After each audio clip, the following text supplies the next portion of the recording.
Good morning and welcome to our March 15th Intermediate Planning webinar. My name is Dan Ba and I'm the Precision Business Planning Specialist at AgSolver. And in today's webinar, we will be going over applying and viewing a Webster planting rec. And so this is the fourth and final part to our webinar series of Precision Business Planning on the Webster field.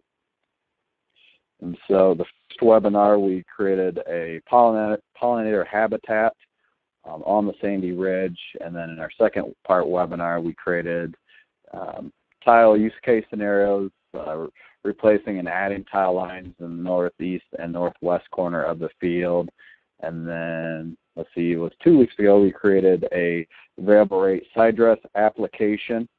And then this is our final part to the webinar series where we created a planting rec based off of projected ROI, based off of our return on investment maps. And so, but in today's webinar, what we'll be doing, we'll review how to upload and export as intended recs to a particular field, and then we'll select zones and work scenarios representing standard costs and assumptions based on seed costs for our planting rec, and then we will compare ROI on the zones and on the entire field.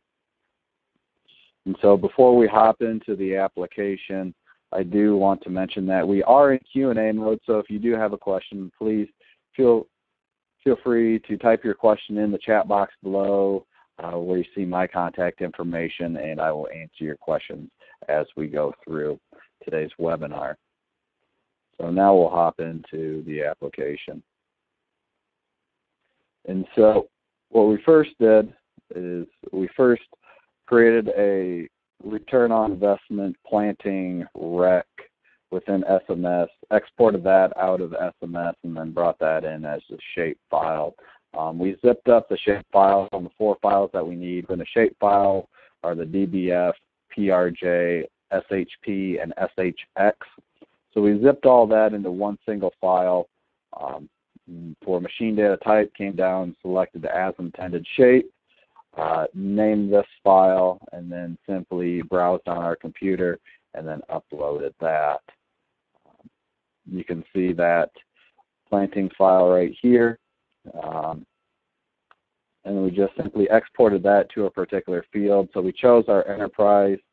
In this case, we sent it to the AgSolver Dan Bod Demo Enterprise, Field Webster, year 2017. Then we named the data just planting rec Webster 2017, and then exported and sent that to our particular enterprise.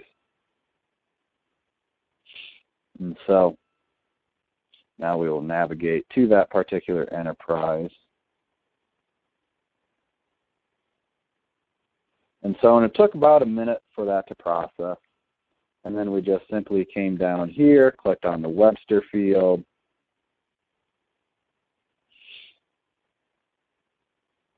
and then clicked on our 2017 Precision Business Plan based off 2010's yield data, and clicked on the little gear icon and selected Edit Machine Data, and then we selected our 2017 seeding rec for this field. And so, and then after that, we applied our budget. So in this case, we have a seed cost of $3.25 per thousand of seeds planted, and if we factor that on a per bag basis, we'll take $3.25. So our seed cost on this field is right around $260 a bag. And then we also have our UAN side dress at $2.50 a gallon. And so that's our crop budget that is being applied. And so the seeding rec, we'll pull that up here. So here we have our side dress application with our varying rates, gallons per acre. Then we also have our seeding rate. And on this area, we actually took that out of production. So within this scenario, the budget, it's not, the seeding rate isn't applying to that pollinator habitat in the northeast and northwest corners. This is where we installed tile. But you can see the varying rates from 26,000 to 30,000 seeds per acre to 34.5. So then we can come down here and look at our field performance and just simply toggling from soils performance. So we can see seed at the varying rates, 29, 30, 32. We want to look at our products tab, how profitable were we from the seed side. You can see our varying rates with profitability per rate applied. And so on the same token, I also created another scenario of what if we didn't precision business plan on this field. So what if we farmed this where we didn't take that sandy ridge out of production and we're not variable rating our fertilizer and seed, and what if we didn't fix those water management issues and applied, say, a regular crop budget to the field based off of 360 corn? How will this scenario play out if we don't do anything or just do our same management? And so here we just have our 2017 projected financial performance with no precision business plan. And so, and we can compare that to our precision business plan scenario on this particular field. So what we'll do next is we'll click on compare scenarios. So on the options drop down list, we'll click the little gear icon, which allows us to compare scenarios. So on the left-hand side, we have no precision business plan versus our 2017 precision business plan.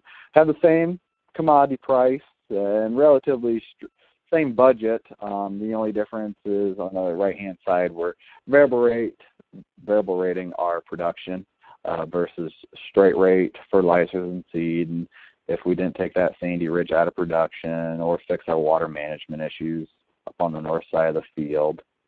And so if we come down here, you can see we actually increased our overall field average yield.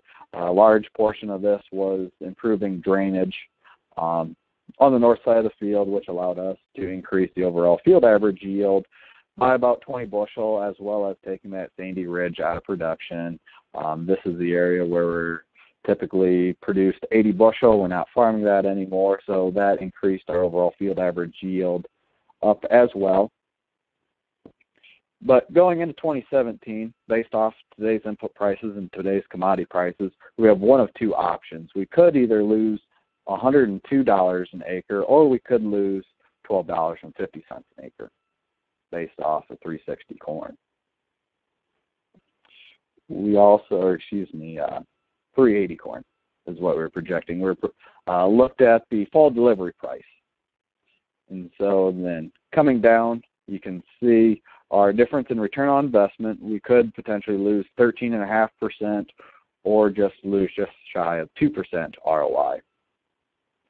Then look at our production efficiency, where we go from producing about 225 bushels per $1,000 spent, and we bump that up to almost 278 bushels per $1,000 spent.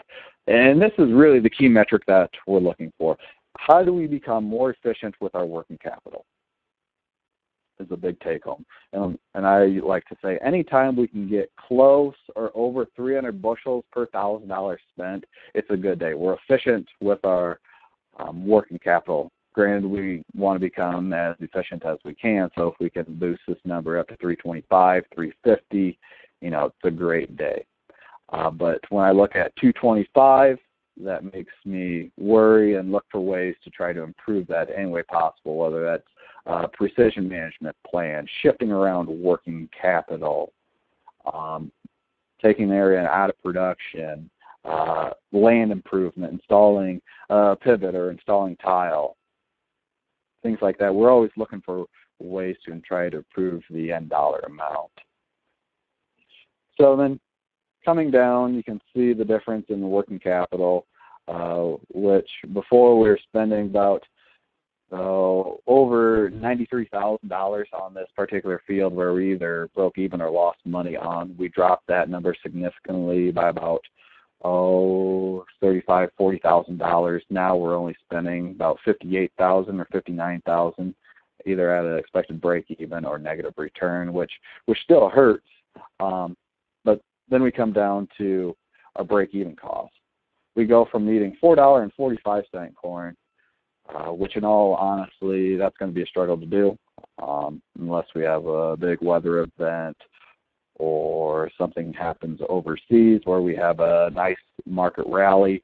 But, when looking at 360 corn, that's a little bit more obtainable than selling grain at 445. We are spending about $10,000 less on this field. We're making about $3,000 more, which in return we go from potentially losing $14,818 on this particular field, or we have the option to only lose about $1,800. Significant difference in there. When we look at Profitability Map, this field is a little bit more even now. And granted, where we installed tile, we're amortized, or actually we didn't amortize the cost, so we front-loaded the cost all in 1 year. We could have amortized that out. But having that added expense on this field, it's only going to take 1 year for that to pay off. So in 2018, 2019, this field's going to be improved in profitability in those two corners. And theoretically, we're going to want it to produce like it can right in the middle of the field here. And then when we come down to our financial performance histogram, you can see we shifted acres greatly from unprofitable to profitable, or at least to break even. We're not having the significant areas where we have almost 44 acres where we're losing $100. We dropped that down to about $20. Our break even, we had about 70 acres. And looking here now, our break-even is right around 88 acres. So in this point, we shifted acres from left to right. And the big take-home here is we moved acres to profitability. And so what we could also have done is mocked up our dry spread fertilizers, MAP and potash, and shown and reflected those within here as well. And so we can also print this page as a nice handout to see what our two options going forward in this field are. So just a baseline before and after, what could happen. And so, because at the end of the day, it's much more manageable to, even though we're losing money, we're not losing almost $15,000 on this single field. So now I'd like to open the floor up for any questions anyone might have regarding this scenario or any of the zones that we created.